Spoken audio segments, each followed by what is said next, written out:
동생에 대해서 불편한 마음이 내 마음 깊숙하게 있을 거예요. 자신도 모르는 사이에.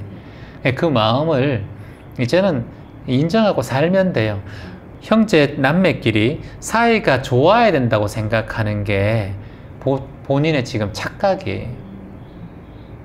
아니 어느 남매가 그렇게 사이가 다 좋아요?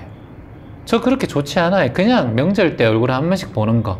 그러니까 형하고 누나하고도 싸워가지고 잘 안 오고 막 그랬어요. 최근에도 있었던 일이에요. 그럼 내가 이제 중간에 중재해서 아이 누나 형 뭐 이렇게 얘기하고 화해시키는 게 아니라 나라도 형이나 누나하고 소통을 자꾸 하려고 애쓰죠. 중요한 건 싸우는 건 뭐냐? 부모님 때문에 싸워요. 부모님 앞에서 보통 싸워요. 두 분의 성격이 다르기 때문에. 근데 화목할 거라고 생각하지 않아요. 두 분이 싸우는 거는 저는 당연한 거라고 봐요. 왜냐? 가까이 오랫동안 살았고 어릴 때부터 의견이 다른 걸 내가 어릴 때도 봤고, 저도 어릴 때 형하고 많이 싸웠는데 저는 이제 명상을 하고 마음 공부했으니까 형을 싸운 적 없거든요. 그 이후로는. 근데 누나하고 형하고는 마음 공부를 안 하니까 항상 싸우게 돼요. 그래서 그냥 명절 때 안 오면 안 오는가 보다라고 생각하고 말아요. 그걸 두 분이 화합을 시키고 내가 잘하려고 하진 않아요. 그 할 수가 없는 일이에요. 여러분, 부모님하고 엄마 아빠가 평생 티각티각 하면서 싸우고 살아오셨거든요. 두 분이 화해를 하면 손잡고 다닐 거라고 생각을 해요. 평생 그럴 일 없어요. 두 분은 평생 그렇게 살아요. 근데 그걸 자꾸 화목했으면 좋겠다. 우리 가정은 남매도 그렇고 항상 잘 웃었으면 좋겠다. 이게 착각이에요. 그럴 수 없어요. 그렇게 살면 되는데 뭘 스트레스를 받아. 그냥 볼 때마다 안타깝기도 하고. 그거는 이제 내 문제예요. 내 문제. 동생은 안 안타까울 수도 있어요. 본인이 지금 자꾸 마음을 일으키는 거예요. 그 마음을 좀 내려놓지 이게 잘 안 돼가지고. 그 집착이에요. 내려놓으려고 하는 것도. 불편하면 어떻게 되냐. 동생을 보고 있는 마음이 불편하네. 아이고 내가 어릴 적에 그렇게 해서 그런가 보다. 괜찮아 나야 하면서 그냥 싱긋이 웃어주면 돼요. 그리고 동생을 만나서 할 말이 있으면 말도 하고, 그리고 불편함이 느껴지면 아직까지 내가 불편함이 좀 느껴지는 것 같아서 미안하다. 누나가 내한테 불편함이 느껴지니? 이렇게 얘기해보고, 그렇게 한번 마음의 속의 얘기를 해보는 게 좋아요. 저는 그렇게 얘기합니다. 얘기하는 게 중요해요. 별거 아니에요. 50년 지기 그 큰 돌덩이도 내 마음 하나 탁 내려놓으면, 동생한테 가서 한번 얘기해요. 명절 때 추석 때 동생아 지금 내가 어릴 적에 니한테 그렇게 행동한 것 때문에 그런지 내 마음이 니 볼 때마다 불편한데 잘 안 사라진다. 이렇게 얘기하고, 그때 내가 니한테 했던 행동들 미안하다. 응? 이렇게 한번 얘기하면 내 마음의 짐이 확 풀려요. 그렇게 한번 꼭 하세요. 여러분, 사과하고 안아주는 사람이 더 큰 사람이에요. 말하고 나면 아무것도 아니에요.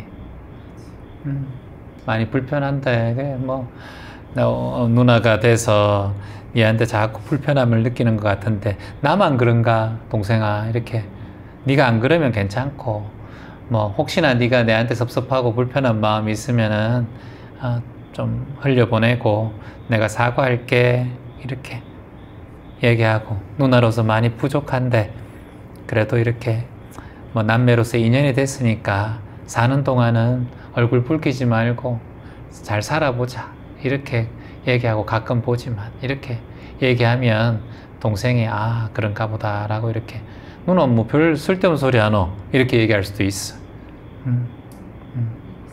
한번 얘기하고 나면은 그 동생이 마음을 편하게 하든 편하게 하지 않든 그건 중요한 게 아니에요. 내가 털어놓고 나면 내 마음이 편하기 때문에 하라는 거예요.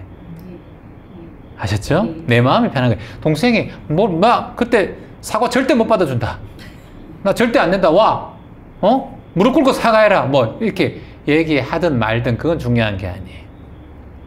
말하고 나면 내가 편하다. 근데 선생님은 말씀할 때마다 작은 애랑 비교해요 지금. 아까 계속 비교하지 않습니다. 비교하지 않습니다. 또 작은 애. 그러니까 그게 여기 앞에서 그러는데 큰애 앞에서, 큰애는 지금 귀에 딱지가 있을 거예요. 작은 애. 그래서 엄마가 원하는 반대로 할 거예요 자꾸. 네, 그렇게 하고 있어요 지금. 그렇게 해야 자기의 어떤 스트레스를 푸는 그런 방법이니까. 그렇지 않고는 작은 애를 이길 수 있는 방법은 없다고 생각하니까. 그래서 이렇게 한번 얘기했으면 좋겠어요. 딸에게 한번 이렇게 얘기했으면, 앉혀놓고 차 한잔 하자. 그래서 우리 딸 큰애, 엄마가 지금까지 곰곰이 생각해 보니까 너에 대해서 하지 않아야 될 말들도 많이 했고 실수한 것들이 참 많더라. 지원아, 우리 딸 이렇게 얘기해요. 뭔데? 무슨 말이 하려고 그러는데? 이렇게 얘기하면, 엄마가 네 동생하고 너를 비교를 많이 해서 엄마가 나도 모르게 얘기한 것들의 시절이 참 많더라. 엄마가 돌이켜보니까 그게 너에게 얼마나 큰 상처가 됐을까 싶어 생각하니까 엄마가 눈물이 나더라. 미안하더라. 우리 딸, 큰딸, 이제 엄마가 버릇이 돼서 그게 잘 없어지진 않을 텐데 엄마가 많이 노력할게.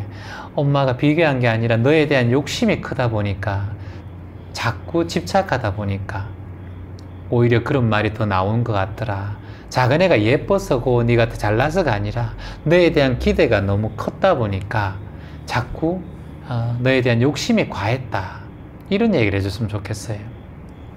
너에 대해서 더 훌륭하고 뭔가 엄마에 대한 완성된 뭔가를 만들기 위해서 어떤 틀에 짜여서 너를 자꾸 그 틀에 넣었더라. 그러다 보니까 자꾸 엄마가 비교하게 되고 엄마가 말이 많아지고 이렇게 된 것 같다. 우리 딸 미안하다. 이렇게 한번 얘기했으면 좋겠어요. 그러면 딸이 그걸 이제야 이해할 거예요. 엄마가 잘못했다. 앞으로는 그렇게 하지 않을게. 만일 너랑 또 둘째랑 비교하고 자꾸 엄마의 틀에 맞춰서 너를 얘기한다면 그때는 꼭 엄마한테 엄마 그러지 않기로 했잖아 라고 얘기해 줬으면 좋겠다. 나도 바로 바뀌지는 않을 거야. 나도 노력할게. 우리 딸 노력할게.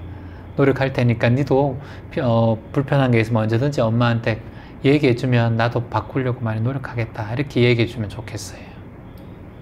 그렇게 하다 보면 딸도 마음에 좀 빗장을 열 거예요. 그리고 엄마하고 지금 대립각을 하고 있는 걸 조금씩 풀어갈 거예요. 그 원인이 있어서 그래요. 용돈 줄 때는 좋아요. 용돈 줄 때는 저도 좋아요. 저도 용돈 돈 줄 때 안 좋아하는 사람 없어요. 다른 사람 같아가지고. 학원 선생님한테 하는 거나 엄마한테 용돈 받을 때 하는 거나 봤을 때 아주 정상적이고 아주 지능적이.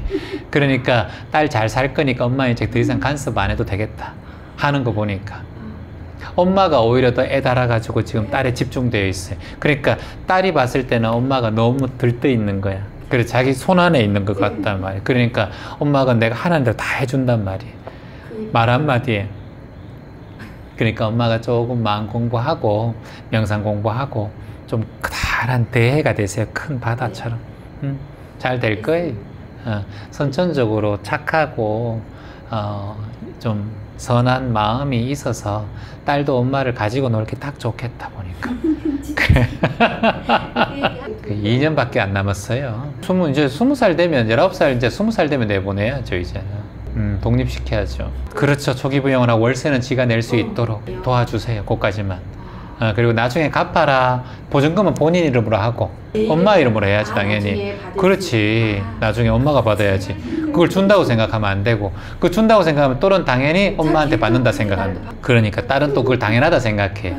나중에 준다 하더라도 그게 뭐 3,000이든 2,500이 됐든 나중에 준다 하더라도 엄마한테 진짜 고맙다는 생각이 들게 해야지. 당연하다 생각하면 안 돼. 월세는 네가 벌어서 해라 이렇게 얘기하고 그 본인이 알아서 하게끔 하세요.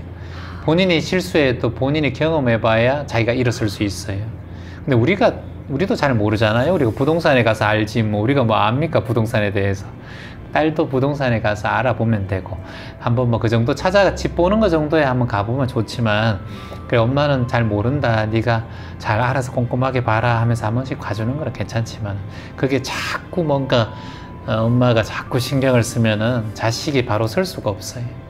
뿌리를 내기르게 해줘야지. 20살 때부터는 그렇게 해주니까 모든 걸 다 뭐 적금 넣는 거든 집안에 뭐 가구 사는 거 다 자기가 알아서 해. 그러니까 보는 눈이 더 검색도 많이 하고 자기가 스스로 더 성장하잖아. 평생 엄마 결혼해서 또 자식 맡기고 계속 그렇게 한단 말이야. 그러니까 자기가 바로 설 수 있도록 뿌리를 딱 내릴 수 있도록 엄마는 정을 탁 끊어줘야 돼. 실수도 해도 괜찮아요. 자식 실수할 수 있어요. 그러니까 뭐 그 실수하는 거 가지고 뭐 크게 걱정할 필요는 없어요.